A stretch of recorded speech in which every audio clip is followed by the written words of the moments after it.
I'm delighted to have a truly exceptional person to talk to today. Sir Ken Olisa is a British businessman and philanthropist. He was the first British-born black man to serve on the board of a major UK public company, and since then he's founded and served on many company boards. In 2016, he was voted #1 in the Power List's top 10 most influential British black people. He has a knighthood and an OBE, and his CV is very impressive and extensive. Because clearly diversity in the boardroom and in the wider executive world is a very big issue at the moment. And there's a lot of focus on getting fairer representation of women on boards, but we seem to have failed abjectly to get any sort of fair representation of racial and ethnic minorities.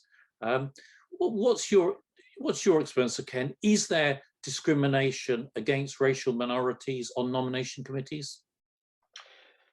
Well, that hasn't been my experience, first of all. So let's knock that particular one on the head. I think there's something more fundamental at issue here, and it is really the big exam question: why do we care? And if you ask the classic business person why they care, they will say because it's important, which is circular, or because it's a good thing to do, which is no better than it being important. And when I talk to boards and directors about social inclusion at the board level, and I'm a member of the Parker Review, so I get to speak about it in that context. But when I spoke, I can see their eyes glaze over. And their eyes glaze over because they can hear me talking blah, blah, blah, social justice, blah, blah, blah, social justice. Of course, social justice is important, but so is EBITDA, my balance sheet, etc., etc. And when Ken's gone, I can go back to worrying about those things. So what I now do is I say, I think diversity and inclusion, actually diversity is a consequence of inclusion. So I think inclusion is fundamentally important, not just because of social justice, that's one side of the coin, but because of competitive advantage. And I make the following statement: I think it's axiomatic that the organization which doesn't understand and empathize with its various stakeholders, the supply chain, the customers, the staff, the recruitment pool, the communities in which they operate, the regulators if they have one, the organizations that don't understand and empathize with those different stakeholders will be at a competitive disadvantage to ones who do. And therefore, you should be thinking about how do you affect that empathy. And if you don't do it from the board down, you are not delivering that kind of understanding and empathy. You will not be able to make judgments about strategic decisions when you've got no understanding of the people and the predicaments in which they exist, to whom you're addressing your products or your services.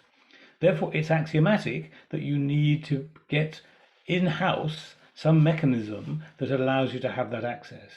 And if that isn't all the way up to the board, it isn't worth very much. Now, whether that means you hire people from different lived experiences, you set up advisory groups, that's a matter of competitive advantage. But not to do anything is a matter of competitive disadvantage.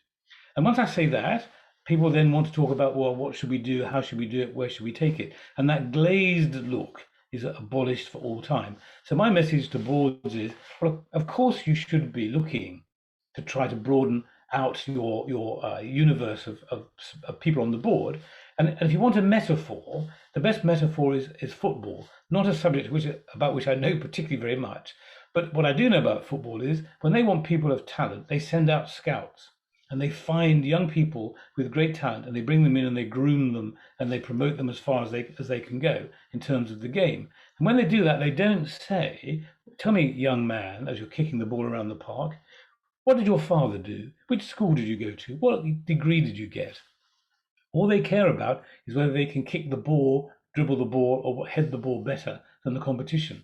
And boardrooms need to be thinking about how they get that empathy, that understanding with those different Section 172 stakeholders.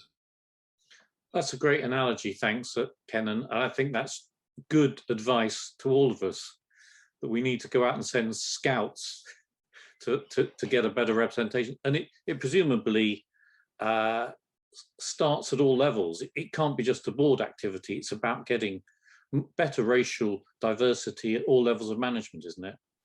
Yeah, absolutely, because it's a competitive advantage.